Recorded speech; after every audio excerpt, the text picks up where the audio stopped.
64 check हमने start किया था। चेक के कल इंट्रोडक्शन हमने पढ़ा, डेफिनेशन और उसके एसेंशियल्स हमने डिस्कस किए थे।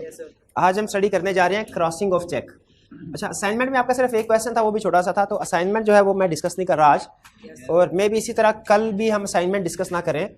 मैं चेक से रिलेटेड जितने भी क्वेश्चन हैं इनको फिर एंड पे इकट्ठा डिस्कस कर दूंगा, ठीक है। अब हर असाइनमेंट बेहतर है, साथ साथ अटेम्प्ट करते रहे इसको। जी, कल के लेक्चर में से कोई क्वेश्चन पूछना चाहते हो पूछ लीजिए जी। असाइनमेंट ऑफ फंड का मतलब ये होता है कि किसी को पैसे अदा करने। वो कहता है कि जब आप किसी को चेक पे करते हैं तो इसका ये मतलब नहीं है कि आपने उसको पैसे अदा कर दिए, ठीक है। पैसे कब अदा, अगर मेरी लीगल ऑब्लिगेशन है कि मैंने किसी को पैसे अदा करने हैं और मैं उसको पैसों की बजाय चेक दे देता हूं, तो ये असाइनमेंट ऑफ फंड या transfer of cash, transfer of money नहीं है।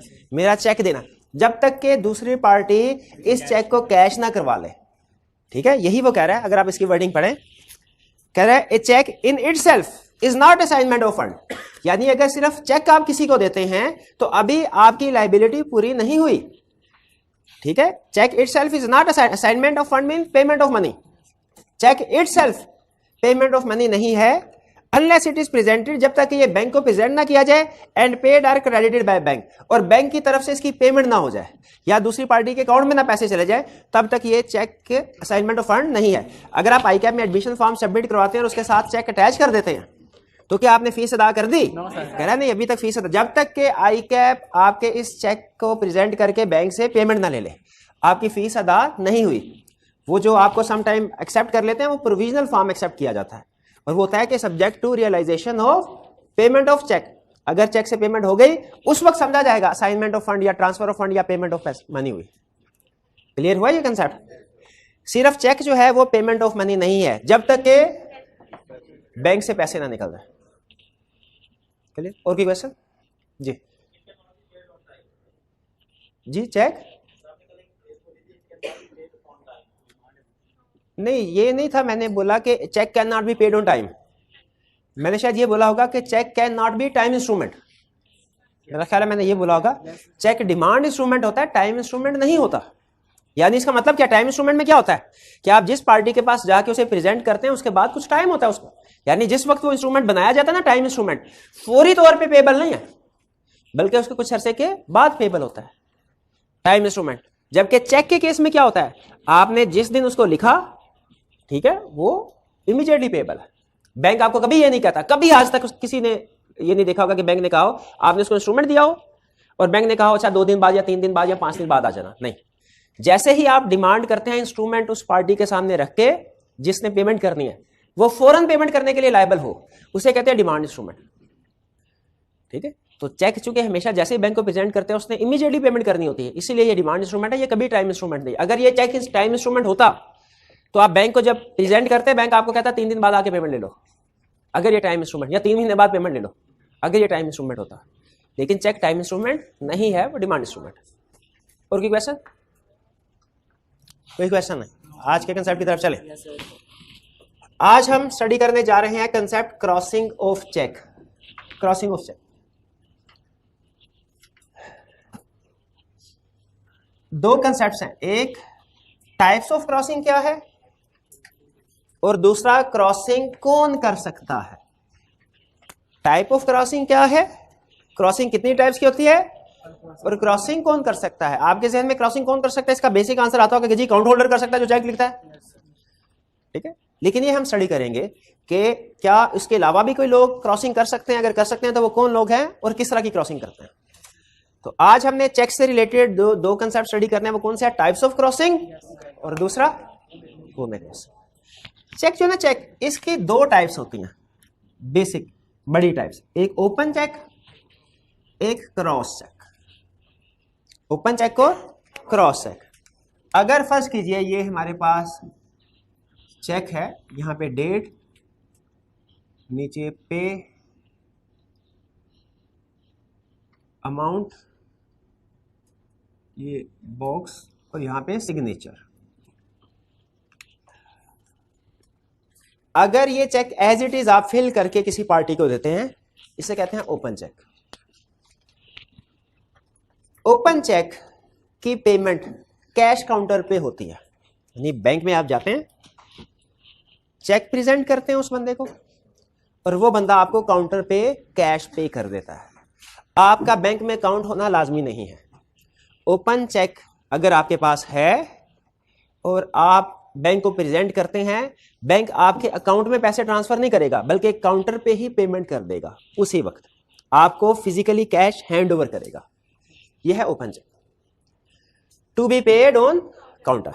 काउंटर से मुराद क्या है? बैंक का काउंटर। यानी जैसे ही आप जाएंगे बैंक के काउंटर पे खड़े होंगे, उसे चेक देंगे, वो चेक देख के वेरिफिकेशन करके आपको कैश पे कर देगा। और अगर आपने ये चेक फिल किया और उसके साथ दो पैरेलल लाइन लगा दी। पैरेलल लाइन कहां? टॉप लेफ्ट कॉर्नर पे। टॉप लेफ्ट, सेंटर पे नहीं, सेंटर पे अगर लगाएंगे चेक कैंसिल हो जाएगा। टॉप लेफ्ट कॉर्नर पे इस तरह आपने दो लाइंस लगाई, इसे कहते हैं क्रॉसिंग। क्रॉस का मतलब है दो लाइंस लगाना, ये क्रॉसिंग कहलाता है। क्रॉसिंग से फर्क क्या पड़ता है? चेक बिल्कुल वैलिड है, इसकी पेमेंट भी होगी, लेकिन अब आप इसकी पेमेंट कैश के जरिए नहीं ले सकते। अब आप इसकी पेमेंट काउंटर पे रिसीव नहीं कर सकते, बल्कि इसकी पेमेंट सिर्फ और सिर्फ अकाउंट में होगी, बैंक अकाउंट में। यानी ये आपके अकाउंट में पैसे ट्रांसफर होंगे, आपको कैश के जरिए से आप बैंक से कैश रिसीव नहीं कर सकते। ठीक है, ये है cross cheque. Cross cheque practically ज्यादा सिक्योर समझा जाता है, इसलिए कि इसमें फर्ज कीजिए अगर ओपन चेक गुम होता है ना और किसी के हाथ लगता है और वो कलेक्शन बैंक से जाके पैसे निकल, उसको ट्रेस करना तकरीबन इम्पॉसिबल है, बाद में वो निकल जाएगा। लेकिन अगर क्रॉस चेक है और आपका चेक गुम हो गया और किसी ने कैश करवा लिया, अब आप ये जानना चाहते हैं कि किस बंदे ने कैश करवाया, उसके खिलाफ लीगल एक्शन लेना चाहते हैं, तो याद रखिए इस क्रॉस चेक में जिस बंदे ने पैसे वसूल किए उसको ट्रेस करना आसान है। क्यों ट्रेस करना? कैसे आसान है? बैंक अकाउंट में पैसे गए होंगे, आप बैंक अकाउंट आइडेंटिफाई कर लें, उधर बैंक में पहुंचे, बैंक के पास कंप्लीट रिकॉर्ड होता है कस्टमर्स का, उसका सारा CNIC, उसका एड्रेस, फोन नंबर, हर चीज मिल जाएगी। तो इसीलिए इसमें अगर कोई पेमेंट हो जाती है ऐसी, तो उसको ट्रेस करना आसान है। प्लस क्रॉस का एक और फायदा होता है, प्रूफ होता है पेमेंट का, कि आपने अगर फर्ज कीजिए किसी पार्टी से कोई चीज खरीदी और उसे चेक दिया, जब वो चेक उसने अपने अकाउंट में ट्रांसफर करवा लिया तो बैंकिंग चैनल में उसका रिकॉर्ड आ जाता है। अगर बाद में वो कहता है कि जी हमने पेमेंट नहीं की फॉर एग्जांपल, तो हमारे पास प्रूफ होगा कि बैंकिंग चैनल के थ्रू एविडेंस होगा कि हमने उसको पेमेंट कर दिया। तो ये पेमेंट जो है ये अकाउंट टू अकाउंट होती है, क्रॉस चेक की पेमेंट, और ओपन चेक की पेमेंट कैश के जरिए से होती है। ये निस्बतन रिस्की है और कम सिक्योर है, ये लेस रिस्की है, सिक्योर्ड है, और इसमें प्रूफ भी होता है पेमेंट का। लेकिन इसमें थोड़ी सी इनकन्वीनियंस है। क्या इनकन्वीनियंस है? आपको बैंक में अकाउंट खुलवाना पड़ता है। ठीक है, आप में से अगर किसी स्टूडेंट का फॉर एग्जांपल ICAP से चेक आता होता है एंडोमेंट फंड वगैरह का, अगर किसी को चेक रिसीव हुआ तो शायद मेरा ख्याल ये है कि वो क्रॉस चेक होता है। ठीक है, वो ओपन चेक नहीं होता, क्रॉस चेक इसीलिए होता है ताकि जिस स्टूडेंट के नाम का चेक है उसी को मिले। ये ना हो कि कॉलेज में किसी बंदे के हाथ में चेक लगे और वो उसकी खुद पेमेंट कर कैश करवा ले उसको। ओपन चेक और क्रॉस चेक में फर्क समझ आ गया आपको? ओपन चेक की पेमेंट होगी काउंटर पे, क्रॉस चेक की पेमेंट होगी अकाउंट में। अब आगे चलते हैं। क्रॉसिंग की डिफरेंट टाइप्स हैं, चेक को क्रॉस करने की डिफरेंट टाइप, और हर एक की अपनी अपनी इंप्लीकेशन है, हर एक का अपना अपना इफेक्ट है। ये जो टाइप मैंने आपके साथ शेयर की, इसको थोड़ा सा बड़ा कर लें, क्या करना है, नहीं वो दूर हो जाएगा, वो फिर टाइप मुझे बार बार तक इसको रेफर करना पड़ेगा। अब मैं बाकी का चेक का हिस्सा तो छोड़ देता हूं, थोड़ा बड़ा हो, सिर्फ क्रॉसिंग के ऊपर, ये है क्रॉसिंग, इसको फोकस करता है। ये मैंने जो दो पैरेलल लाइन लगाई, इसको कहते हैं जनरल क्रॉसिंग। जनरल क्रॉसिंग का इफेक्ट क्या है? अब ये अकाउंट में पैसे जाएंगे। समटाइम्स इसके इन लाइंस के दरमियान में एंड कंपनी भी लिखा जाता है, एक ट्रेडिशन है, इसका मतलब कुछ नहीं है। एंड कंपनी लिखें या ना लिखें इससे कोई फर्क नहीं पड़ता। अगर आपने दो पैरेलल लाइंस लगा दी, इसका मतलब है आपने क्रॉसिंग कर दी, ये जनरल क्रॉसिंग है। एंड कंपनी लिखे या ना लिखे कोई फर्क नहीं पड़ता, हम नहीं लिखते। ठीक है, मैंने जितने भी अभी प्रैक्टिकली चेक देखा सिर्फ क्रॉसिंग कर देते हैं, एंड कंपनी नॉर्मली नहीं लिखते, लेकिन ट्रेडिशन है, लिखना चाहे लिख भी सकते हैं, इससे फर्क कोई नहीं पड़ता। यह है जनरल क्रॉसिंग। जनरल क्रॉसिंग में फर्क क्या पड़ेगा कि अब इस चेक की पेमेंट सिर्फ बैंक अकाउंट में, पेई के बैंक अकाउंट में जाएगी। यह है जनरल क्रॉसिंग। एक होती है restrictive crossing. Restrictive crossing, general crossing का इफेक्ट समझ आ गया आपको? अकाउंट में पैसे जाएंगे। अच्छा मुझे ये बताइए, अगर ये क्रॉसिंग है और आगे लिखा हुआ है पे, सॉरी ये जनरल क्रॉसिंग है, पे लिखा है, पे दिस और बेयर, क्या ये क्रॉस चेक है? क्या ये बेरर चेक है या ऑर्डर चेक है? Bearer check. फर्ज कीजिए यहां पे मैं नाम लिखता हूं बिलाल, अब बताइए क्रॉस चेक है? बेरर। अभी भी कोई भी बंदा जिसके पास ये चेक हो, क्या ये उसकी पेमेंट ले सकता है? पेमेंट कोई भी ले सकता है, बेरर है, लेकिन उसके पेमेंट लेगा पकड़ा जाएगा। कैसे पकड़ा जाएगा? क्योंकि पैसे उसके अकाउंट में ट्रांसफर होंगे और हमें बाद में पता चल जाएगा किसने पेमेंट ली है। तो याद रखिए, बेरर चेक होना और चीज है, क्रॉस चेक होना और चीज है।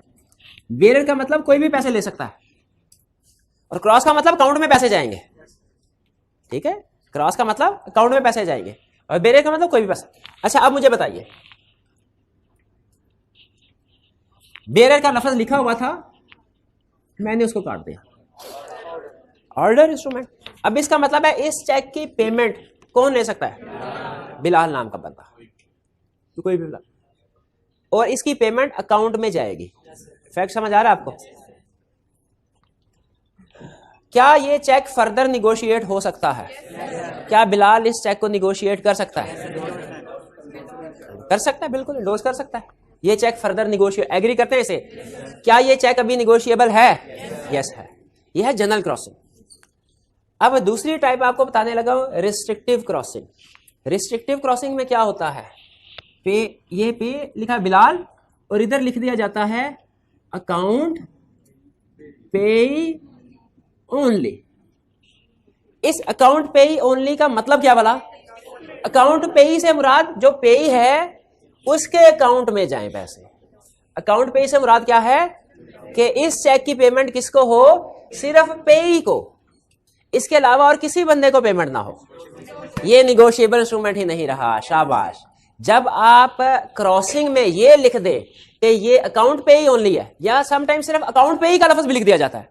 अकाउंट पे ही का मतलब और अकाउंट पे ही ओनली का मतलब एक ही है। क्या? कि इस चेक की पेमेंट सिर्फ और सिर्फ पे ही को, और पे ही कौन है? बिलाल। ये है रिस्ट्रिक्टिव क्रॉसिंग। इसे रिस्ट्रिक्टिव क्रॉसिंग क्यों कहते हैं? क्योंकि इसने निगोशिएबिलिटी को रिस्ट्रिक्ट कर दिया। अब ये इंस्ट्रूमेंट फर्दर निगोशिएट नहीं हो सकता, ये निगोशिएबल नहीं रहा, ये निगोशिएबल नहीं रहा। यही वो बता रहा है। क्रॉसिंग की एक टाइप है जनरल। जनरल का मतलब क्या? सिंपल दो लाइन लगा दे, यह है जनरल क्रॉसिंग। इसका इफेक्ट क्या होगा? अब काउंटर पे पेमेंट नहीं हो सकती, सिर्फ बैंक अकाउंट में पेमेंट होगी। दूसरी टाइप है रिस्ट्रिक्टिव क्रॉसिंग। रिस्ट्रिक्टिव क्रॉसिंग होती कैसे है? आप अकाउंट पे या अकाउंट पे ही ओनली लिख दे चेक के ऊपर और पे का नाम स्पेसिफाई कर दे। अभी से फर्क क्या पड़ा? अब ये फर्दर निगोशिएट नहीं हो सकता। क्यों? क्योंकि आपने इंस्ट्रक्शन दे दिया बैंक को। क्या इंस्ट्रक्शन दी? कि इस चेक की पेमेंट सिर्फ पे के अकाउंट में करे, सिर्फ उसको करे जो पे है। और पे कौन है? स्पेसिफाई किया हुआ आपने, बिलाल। अब ये cheque can be credited into bank account of specified person only. अब ये फर्दर निगोशिएबल नहीं रहा, इसीलिए तो इसे रिस्ट्रिक्टिव क्रॉसिंग कहते हैं, क्योंकि इसने रिस्ट्रिक्ट कर दिया। किस चीज को रिस्ट्रिक्ट किया? फर्दर निगोशिएशन को। ये फर्क समझ आया? जनरल क्रॉसिंग में क्या होता था? To be credited into bank account only. Restrictive crossing में क्या है? To be credited into bank account of payee only. ठीक है, ये किसी के भी, जनरल क्रॉसिंग किसी के भी बैंक अकाउंट में जा सकते हैं पैसे। रिस्ट्रिक्टिव क्रॉसिंग सिर्फ पे के बैंक अकाउंट में पैसे जा सकते हैं, ये फर्दर निगोशिएट नहीं हो सकता। यहां तक क्लियर? तो अभी तक हमने क्रॉसिंग की दो टाइप्स पढ़ी, जनरल और रिस्ट्रिक्टिव। दोनों क्लियर है? तीसरी टाइप, अगर मैं क्रॉसिंग करूं और इसमें लिख दूं नॉट निगोशिएबल, अगर कुछ भी नहीं लिखता जनरल क्रॉसिंग, अगर अकाउंट पे ही लिख देता हूं स्पेशल रिस्ट्रिक्टिव क्रॉसिंग, और अगर मैं नॉट निगोशिएबल का वर्ड यूज कर देता हूं, ये भी क्रॉसिंग की एक टाइप है। तब भी नॉट निगोशिएबल से जो सबसे पहला मतलब आपके जहन में आएगा वो गलत है। सबसे पहला लफ्ज क्या जहन में आता है? कि ये फर्दर निगोशिएट नहीं हो सकता। गलत। अगर ये फर्क होता, यही फर्क होता, तो फिर रिस्ट्रिक्टिव क्रॉसिंग ही ठीक था, नॉट निगोशिएबल क्यों इजाद हुआ? अगर यही काम करना था, अगर निगोशिएबिलिटी को रिस्ट्रिक्ट ही करना था, तो उसके लिए तो रिस्ट्रिक्टिव क्लॉजिंग मौजूद थी। नॉट निगोशिएबल का वर्ड क्यों जात हुए? नॉट निगोशिएबल का मतलब ये नहीं है कि फर्दर निगोशिएशन नहीं हो सकती, थोड़ा सा मिसलीडिंग है। इसीलिए आई क्या भी बार बार पूछता है कि नॉट निगोशिएबल अगर चेक के ऊपर लिखा हो उसका फैक्ट क्या बताएं, और जो स्टूडेंट कॉमन सेंस से अटेम्प्ट करते हो कहते हैं फर्दर निगोशिएट नहीं हो सकता। इसका मतलब ये हरगिज नहीं है।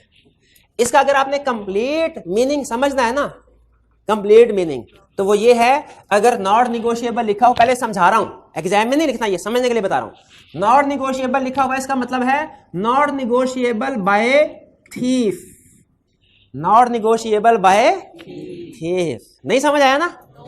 सुनिए, हमने निगोशिएबल इंस्ट्रूमेंट का एक कैरेक्टरिस्टिक पढ़ा हुआ है कि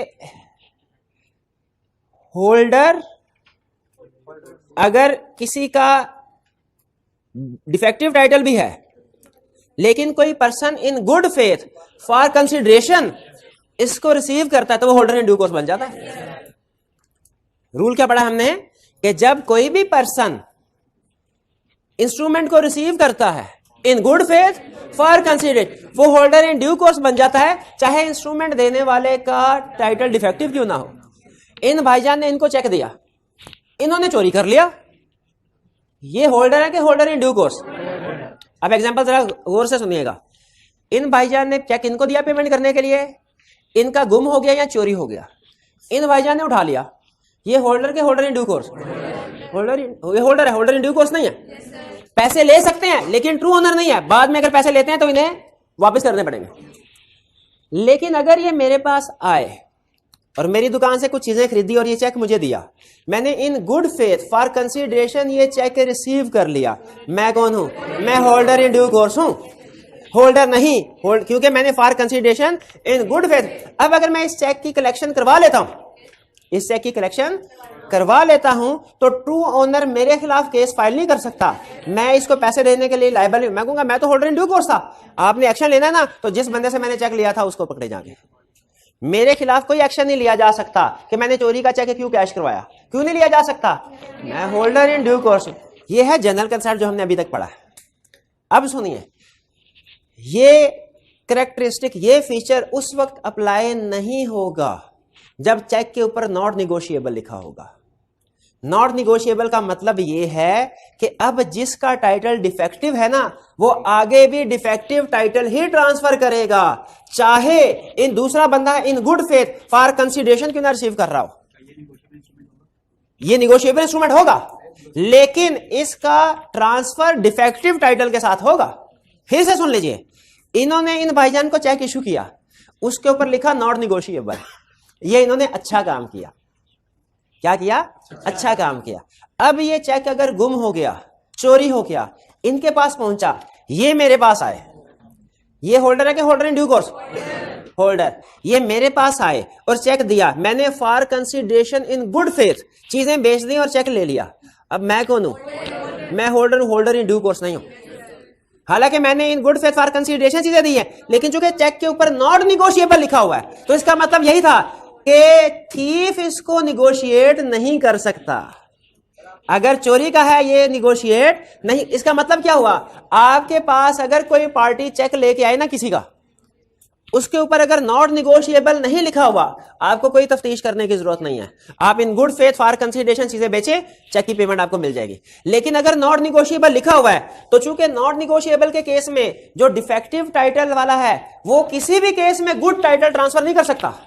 तो जब मैं नॉट निगोशिएबल वाला चेक मेरे सामने आएगा, मैंने कंफर्म करना है कि इनका गुड टाइटल है।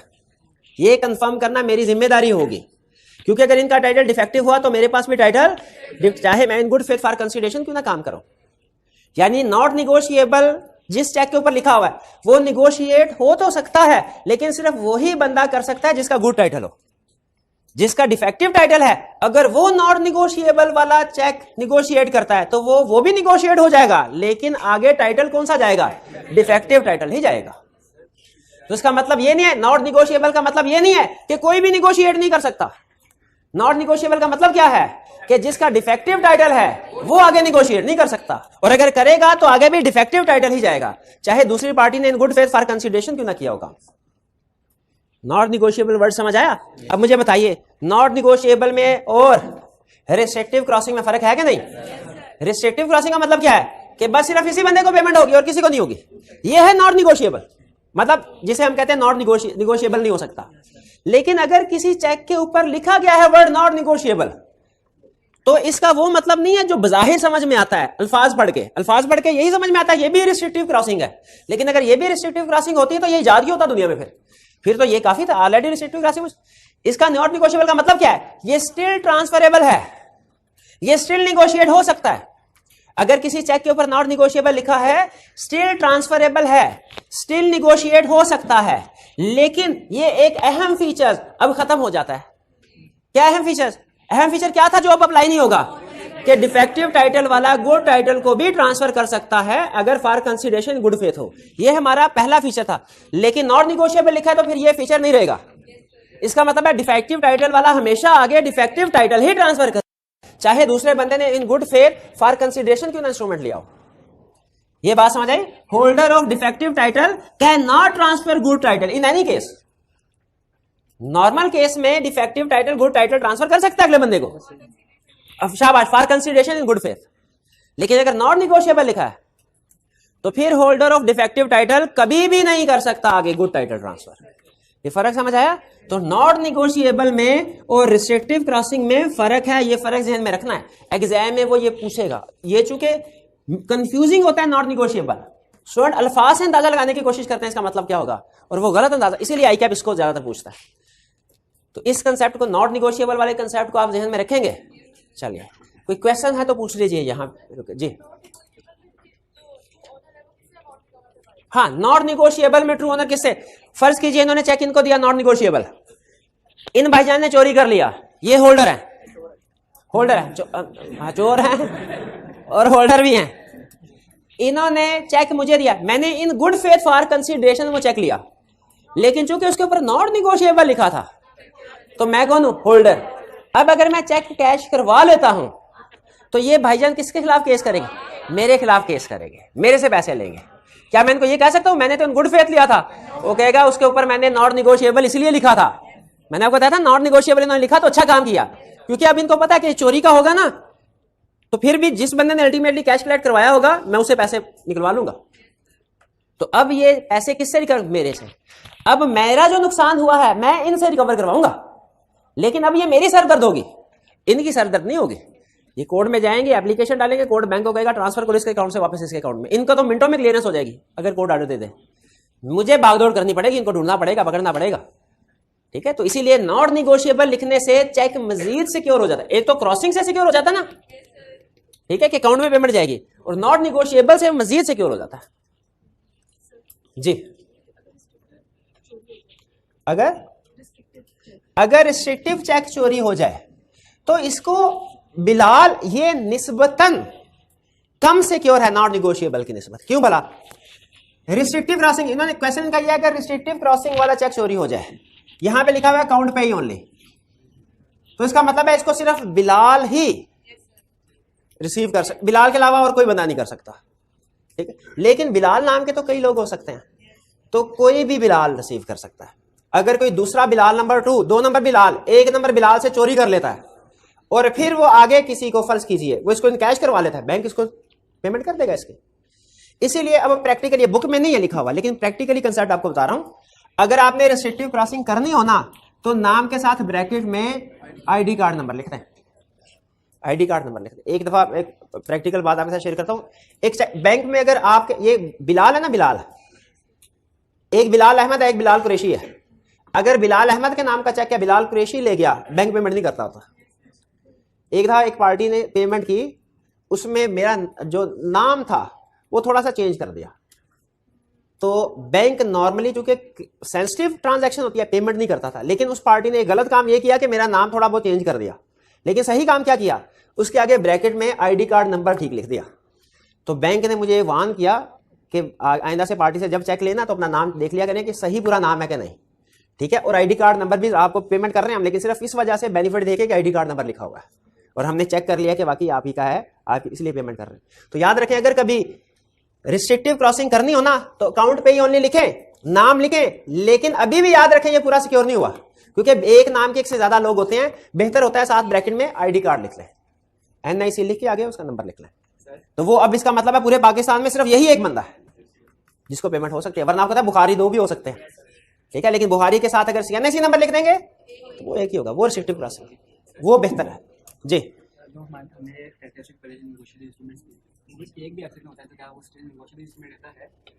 हाँ जी। अच्छा अब देखें क्रॉसिंग क्लियर हो गया कंसेप्ट। क्रॉसिंग में एक टाइप है स्पेशल क्रॉसिंग। स्पेशल क्रॉसिंग समझाने से पहले मैं आपको थोड़ा सा ना इसका ओवरव्यू देना चाहता हूँ। क्रॉसिंग का मैंने शायद किसी एक लेक्चर में डिस्कस भी किया था, लेकिन फिर रेलिवेंट है इसलिए दोबारा आपके साथ शेयर कर देता हूं। क्लियरिंग प्रोसेस क्या होता है? क्लियरिंग, FBR ये कहता है कि आपने अगर बड़ी पेमेंट किसी भी पार्टी को करनी है ना, कैश में नहीं कर सकते, वरना हम आपको उसके ऊपर टैक्स डिडक्शन अलाउ नहीं करेंगे, या आसान अल्फाज में आपको ज्यादा टैक्स देना पड़ेगा। इसीलिए जो बड़ी, अब उसने लिमिट बताई है, मुझे याद नहीं, शायद 30,000 के करीब है, 25,000 के, हाँ 25,000 के। हम जो टीचर्स हैं, हमें जो सैलरी पे होती है कैश में नहीं होती, वो चेक मिलता है। अच्छा अब चेक मिलता है तो लाजमी नहीं कि जिस बैंक में कॉलेज का अकाउंट है उसी बैंक में हमारा भी हो, उसी बैंक में लाजमी नहीं है। फर्ज कीजिए मेरा मेरा अकाउंट है बैंक ऑफ पंजाब में और कॉलेज का अकाउंट है मिजान बैंक में। अब अगर मंथ एंड के ऊपर मुझे चेक मिलेगा, किस बैंक का चेक होगा? मिजान बैंक। जो मुझे चेक मिलता है ना उसके, वो मिजान बैंक का चेक होता है, क्रॉस होता है, उसके ऊपर मेरा नाम भी लिखा होता है, ठीक है, अमाउंट भी लिखी होती है, अमाउंट क्यों ना लिखी होगी, क्रॉस चेक। क्या ये चेक मैं अगर मिजान बैंक में लेके चला जाऊं, वो मुझे काउंटर पे पेमेंट कर देंगे? नहीं करेंगे। क्यों? क्रॉस चेक है। और इसकी पेमेंट हासिल करने के लिए लाजमी है कि मेरा किसी ना किसी बैंक में अकाउंट हो। तो मैं क्या करूंगा, मैं अपने बैंक के पास जाऊंगा, बैंक ऑफ पंजाब के पास, उसके डिपॉजिट स्लिप भरूंगा, उसके साथ ये चेक लगा दूंगा। बैंक वाला, जो बैंक ऑफ पंजाब वाला है, वो चेक मेरे से रिसीव कर लेगा। अब उसके बाद मैं घर चला गया, बैंक वाला क्या करता है, बैंक ऑफ पंजाब वाला डेली बेसिस के ऊपर स्टेट बैंक ऑफ पाकिस्तान का एक नुमाइंदा सारे बैंक्स की ब्रांचेस के पास जाता है, तकरीबन 3 साढ़े 3 बजे के करीब। और यसू समझिए, इसको भी मैं सिंप्लीफाई कर देता हूं, मैं सिर्फ कंसेप्ट समझाने के लिए सिंप्लीफाई कर रहा हूं, एक्चुअली थोड़ा सा प्रोसेस डिफरेंट है। डेली बेसिस के ऊपर हर बैंक का नुमाइंदा स्टेट बैंक ऑफ पाकिस्तान के पास पहुंच जाता है और उसे जाके कहता है, सर, बैंक ऑफ पंजाब वाला कहेगा, सर मेरे पास आज के दिन में मिजान बैंक के ये चेक आए हैं, आप बराए मेहरबानी मिजान बैंक से ये पैसे लेके मेरे अकाउंट में डाल दें ताकि मैं आगे अपने कस्टमर के अकाउंट में पैसे ट्रांसफर कर सकूं। ठीक है, यहां पे अब देखिए, ये हो गया हमारा स्टेट बैंक ऑफ पाकिस्तान, ये हो गया बैंक ऑफ पंजाब, और ये हो गया मिजान बैंक, ये हो गया कॉलेज, और ये है टीचर। अब कॉलेज ने टीचर को चेक दिया, चेक था मिजान बैंक का, टीचर ने बैंक ऑफ पंजाब में जमा करवाया। बैंक ऑफ पंजाब वाला डायरेक्ट मिजान बैंक से कलेक्शन नहीं करता कभी भी। ये जो बैंक की आपस में एक दूसरे के साथ ट्रांजैक्शन सेटल होती है ना, ये स्टेट बैंक के थ्रू होती है। स्टेट बैंक में हर रोज सारे बैंक्स का एक एक नुमाइंदा पहुंच जाता है इधर, और इनकी जो आपस की ट्रांजैक्शन होती है वो सेटल होती है। स्टेट बैंक के पास हर एक बैंक का अकाउंट होता है। बैंक ऑफ पंजाब वाला अपने सारे चेक्स जो मिजान बैंक, बाकी बैंक्स के भी होंगे लेकिन सिर्फ एक बैंक के साथ मैंने एग्जांपल समझानी है, मिजान बैंक के सारे cheque State Bank of Pakistan को दे देगा। स्टेट बैंक, मिजान बैंक का नुमाइंदा उधर बैठा होगा, उसे कहेगा भाई ये चेक वेरीफाई करो, साइन वगैरह अमाउंट्स वाला ठीक है, क्लियर करो। अब मिजान बैंक उधर ही बैठा बैठा रिप्रेजेंटेटिव चेक को ओके कर देगा। स्टेट बैंक फिर क्या करेगा, उन चेक्स की अमाउंट मिजान बैंक के अकाउंट से निकाल के बैंक ऑफ पंजाब के अकाउंट में डाल देगा, और जब बैंक ऑफ पंजाब के अकाउंट में पैसे पहुंच जाएंगे तो ये बैंक ऑफ पंजाब वाला क्या करेगा, वो मेरे अकाउंट में पैसे डाल देगा। ये होता है क्लियरिंग का प्रोसेस। ठीक है, इस प्रोसेस में 2 से 3 दिन लगते हैं। यानी नॉर्मली अगर मैं आज बैंक ऑफ पंजाब में जाके चेक जमा करवाऊं ना, तो समटाइम्स कल ही क्लियरेंस हो जाती है, समटाइम 2-3 दिन लग भी सकते हैं, वो डिपेंड करता है, दरमियान में कभी कभार छुट्टी आ जाती है, कभी किसी और वजह से डिले हो जाता है। तो 2 से 3 दिन के अंदर मैक्सिमम जो चेक होते हैं वो क्लियर हो जाते हैं।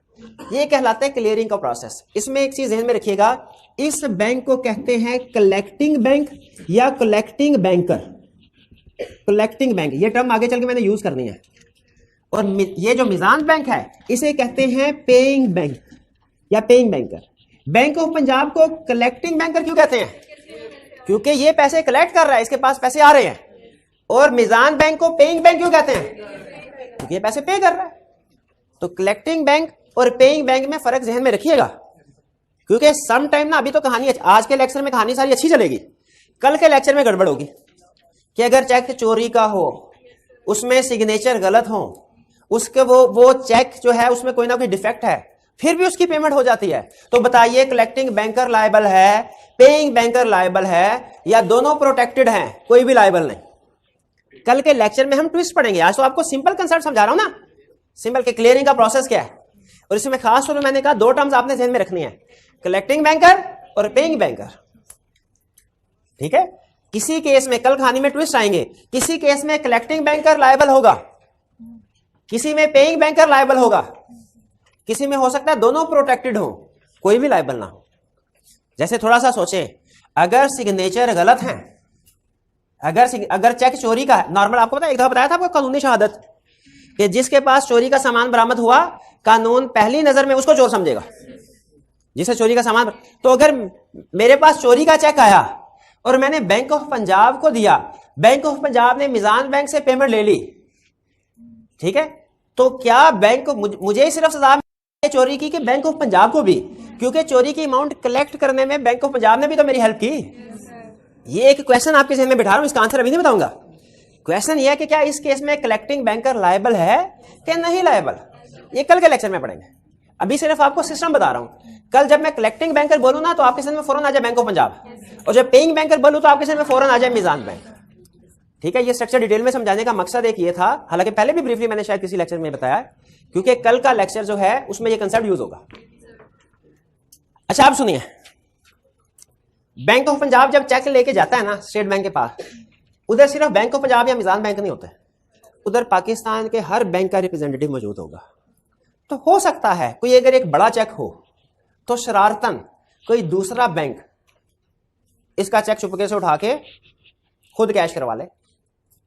हालांकि बाद में उसे वापस करना पड़ेगा, लेकिन असल में होता यह है, ये आपको पता है, पाकिस्तान, आप फाइनेंशियल स्टेटमेंट्स प्रिपेयर करते हैं ना, अकाउंटिंग के क्वेश्चन नहीं करते आप लोग?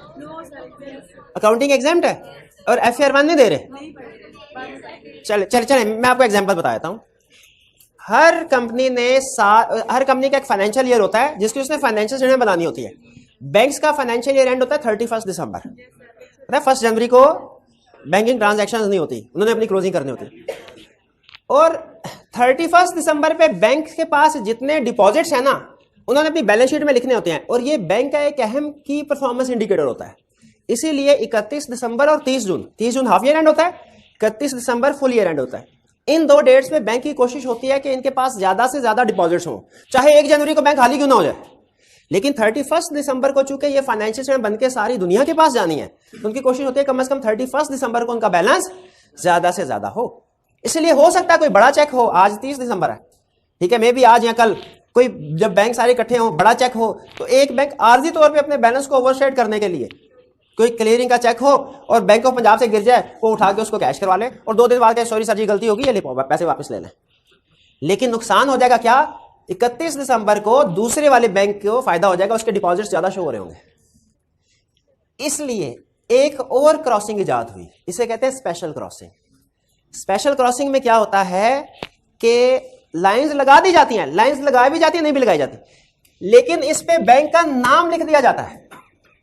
जैसे मेरे पास जो चेक आया था वो किस बैंक का प्रिंटेड चेक था? मीजान बैंक। मैंने बैंक ऑफ पंजाब को दिया, बैंक ऑफ पंजाब अकलमंद आदमी था, उसने स्टेट बैंक के पास जाने से पहले इसके ऊपर लिख दिया, अकाउंट में ही अलग लिखा हुआ है, इसके ऊपर एडिशनली लिख दिया क्या? Bank of Punjab. अब हालांकि देखिए इस चेक के ऊपर 2 बैंक्स के नाम आ गए, एक मीजान बैंक जो प्रिंटेड है और एक दूसरा जो बैंक ऑफ पंजाब इसने खुद लिखा है। बैंक ऑफ पंजाब का मतलब क्या भला? अब स्टेट बैंक से इसकी पेमेंट सिर्फ बैंक ऑफ पंजाब ले सकता है। अब अगर ये चेक गिर भी जाता है और फर्स्ट कीजिए उधर से यूबीएल वाला बंदा बैठा है, वो चेक को उठा लेता है, क्या वो स्टेट बैंक को कहेगा कि ये मिजान बैंक से मुझे पेमेंट ले दो? स्टेट बैंक कहेगा भाई ये तो स्पेशल क्रॉसिंग हुई है बैंक ऑफ पंजाब। अब ये चेक सिर्फ और सिर्फ एक ही बंदा कलेक्ट कर सकता है, कौन? Bank of Punjab.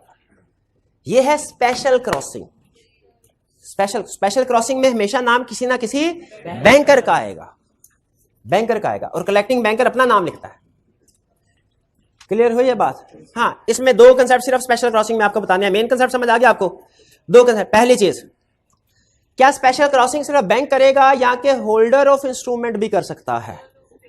दोनों कर सकते हैं। होल्डर भी, यानी मैं भी स्पेशल क्रॉसिंग कर सकता हूं और bank of Punjab. Practically holder मैंने नहीं जिंदगी में कभी देखा स्पेशल क्रॉसिंग करता हुआ। लॉ ने इजाजत दी हुई है लेकिन मैंने नहीं कभी देखा, क्योंकि उसका कंसर्न ही नहीं है। ठीक है, जो स्पेशल क्रॉसिंग प्रैक्टिकली करता है वो बैंकर ही करता है, लेकिन लॉ ने दोनों की इजाजत दिया।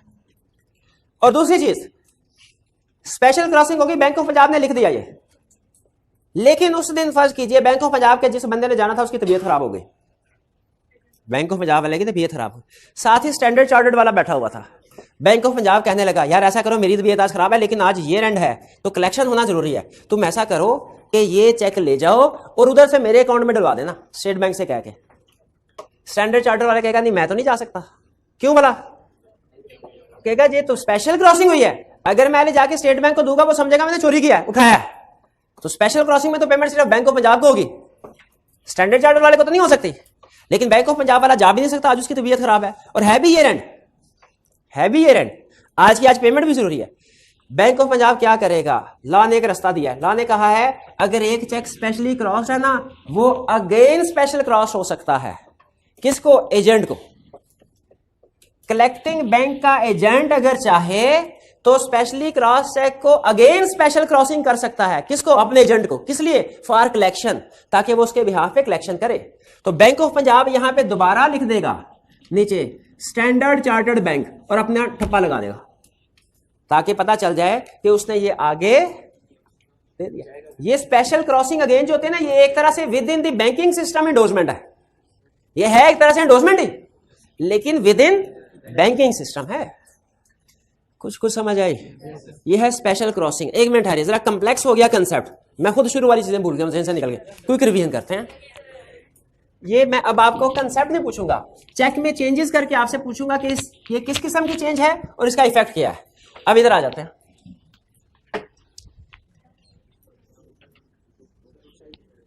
ठीक है, उस साइड में खड़े हो जाए, बिल्कुल ठीक है। ब्लैक मार्कर पड़ा हुआ इधर, ब्लैक नहीं पड़ा हुआ, वो उधर चले जाते हैं, कोई मसला नहीं, ब्लैक ज्यादा विजिबल होगा। अच्छा, पहले मुझे बताइए कि चेक की दो बेसिक टाइप्स क्या हैं, ओपन और क्रॉस चेक। क्रॉसिंग की कितनी टाइप्स हैं? 3 के 2 4। कौन कौन सी टाइप्स हैं? General crossing, restrictive crossing, special crossing और नॉट नेगोशिएबल। हाँ 4, ठीक है। ये लिखा हुआ है डेट इधर, ये है पे और बेयरर, नीचे अमाउंट, ये डब्बा, नीचे सिग्नेचर। ठीक है, इसको मैं थोड़ा सा नीचे करता हूं। क्लियर? इस चेक के ऊपर लिख दिया 60,000 और ये चेक दूसरी पार्टी को दे दिया। टाइप ऑफ चेक बताइए? Open cheque. दूसरी पार्टी अगर चाहे तो इसको निगोशिएट कर सकती है, पेमेंट लेना चाहे तो पेमेंट ले सकती है। और क्या ये पेमेंट काउंटर पे हो सकती है? यस, हो सकती है। ठीक, नेक्स्ट मैंने क्या किया, अब 2 पैरेलल लाइन ड्रॉ कर ले। क्रॉस चेक, इसका इफेक्ट क्या? ये कौन सी क्रॉसिंग है? जनरल। इसका इफेक्ट क्या हुआ? अब इस चेक की पेमेंट सिर्फ अकाउंट में होगी, बैंक अकाउंट में, काउंटर कैश काउंटर पे पेमेंट नहीं हो सकती। अच्छा, अब ये 2 क्रॉसिंग, इनके दरमियान लिख दिया एंड कंपनी, इससे कोई फर्क नहीं पड़ा, ये अभी भी जनरल क्रॉसिंग ही रही। ठीक है। अच्छा, अब इसमें मैंने लिख दिया बिलाल, क्या फर्क पड़ा?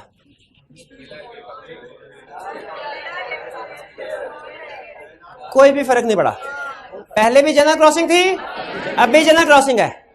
पहले भी बेरर इंस्ट्रूमेंट था, अब भी बेरर है, लेकिन मैंने अब ये बेरर का लफ्ज काट दिया, अब ये ऑर्डर इंस्ट्रूमेंट हो गया। क्या बिलाल, अब इसकी पेमेंट किसको होगी? बिलाल को होगी और उसके अकाउंट में होगी। ठीक है, चेक को जरा समझे, पढ़ना, देखे कैसे पेमेंट किसको होगी? बिलाल नाम के बंदे को, जिसका भी नाम बिलाल है, और उसके अकाउंट में पेमेंट होगी। शाबाश। क्या बिलाल इसको इंडोर्स कर सकता है? अगर चेक चोरी हो जाए और सईद इसको उठा के जमाल को दे दे, Jamal in good faith for consideration receive करे, Jamal holder in due course है। ठीक है, अच्छा यहां पे बिलाल और यहां पे मैं लिख देता हूं अकाउंट पे या अकाउंट पे ओनली।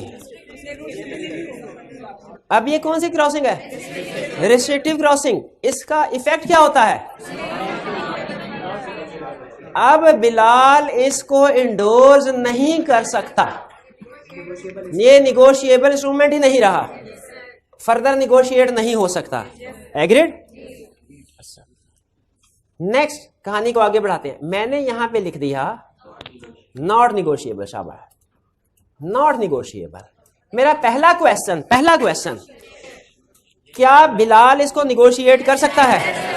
यस, कर सकता है।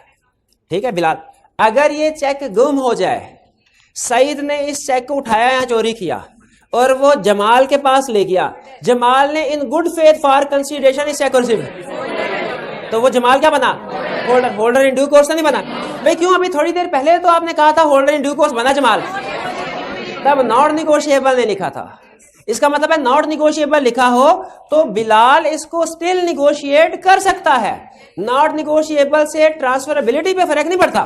फर्क किस चीज पे पड़ता है कि डिफेक्टिव टाइटल वाला गुड टाइटल ट्रांसफर नहीं कर सकता, किसी भी केस में नहीं कर सकता, चाहे इन गुड फेथ फॉर कंसिडरेशन क्यों ना हो।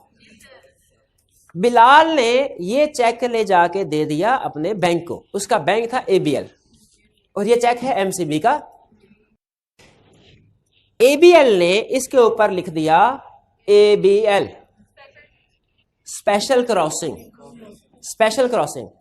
अब इसका फर्क क्या पड़ा? इसकी कलेक्शन सिर्फ एबीएल कर सकता है, इसके अलावा कोई बैंक नहीं कर सकता।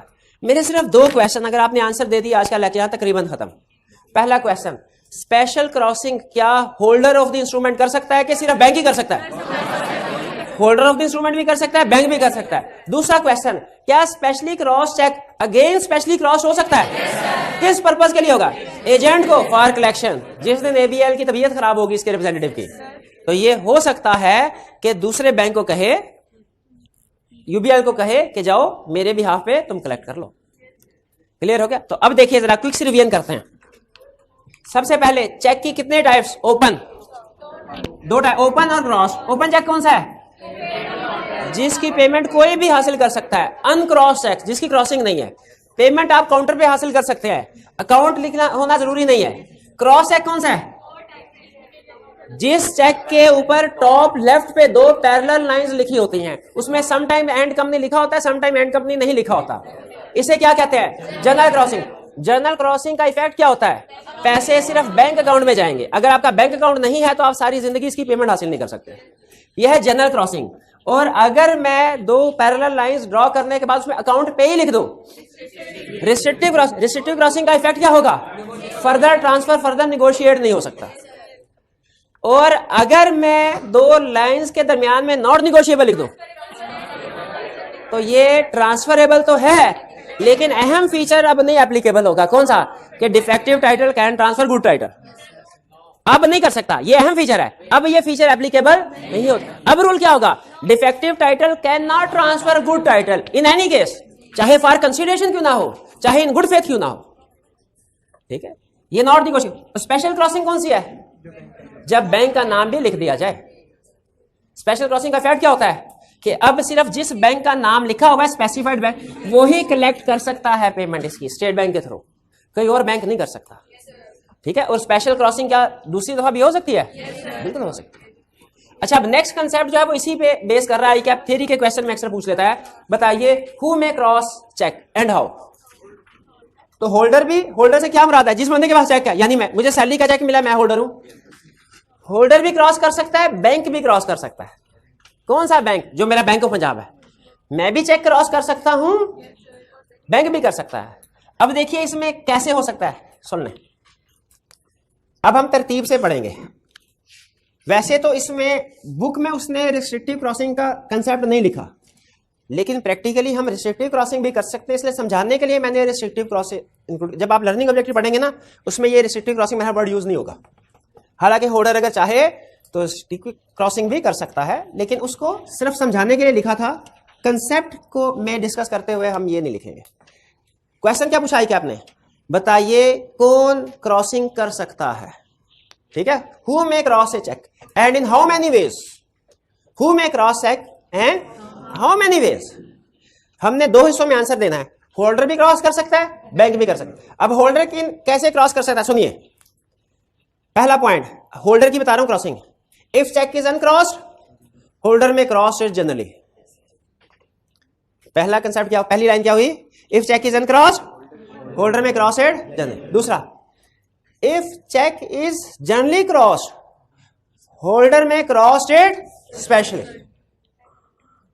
पहला कंसेप्ट क्या था, if cheque is uncrossed, holder में क्रॉस इज जनरली।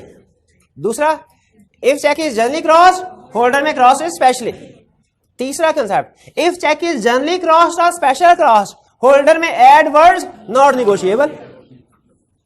3 पॉइंट्स बन गए हमारे। कंसेप्ट क्या था, क्वेश्चन क्या था, who may cross and how many veg. मैंने पहला पॉइंट क्या बताया, इफ होल्डर, पहले लिखा होल्डर फिर बैंकर। होल्डर में क्या, if cheque is uncrossed, holder में क्रॉस इज जनरली। दूसरा, if cheque is generally cross, holder में क्रॉस इज स्पेशली। तीसरा, if cheque is generally cross और स्पेशल क्रॉस, होल्डर में add words not negotiable on it. समझ आ गया। अब आ जाए बैंक। बैंक के नीचे 2 पॉइंट। बैंक में क्रॉस, अच्छा बैंक सिर्फ एक ही क्रॉसिंग करेगा, स्पेशल, जनरल या स्पेशल या रिस्ट्रिक्टिव नहीं करेगा। If cheque is generally cross, banker may cross is specially to himself. If cheque is generally cross और uncross, bank may cross is specially to himself. If cheque is specially cross, banker may again cross it specially, लेकिन अब की बार to himself नहीं कहना, to agent for collection, to agent for collection. यानी simple concept, holder चाहे तो general crossing करे। अब ये तो वो जो आपने लिखना था, 2 हरफी बात किया है कि भाई होल्डर भी क्रॉसिंग कर सकता है। कैसे, जनरल क्रॉसिंग भी कर सकता है, स्पेशल भी कर सकता है और नॉट निगोशिएबल भी कर सकता है। और बैंक कौन सी कर सकता है, स्पेशल क्रॉसिंग 1 दफा भी कर सकता है, 2 दफा भी कर सकता है। ये सिंपल कंसेप्ट, तो इसको लिख लेंगे सेंटेंस फॉर्म में। ये था हमारा आज का लेक्चर क्रॉसिंग के हवाले से। असाइनमेंट आपने अटेम्प्ट करनी है। कोई क्वेश्चन पूछना चाहे तो पूछ ले। जी जी पूछिए। जी जी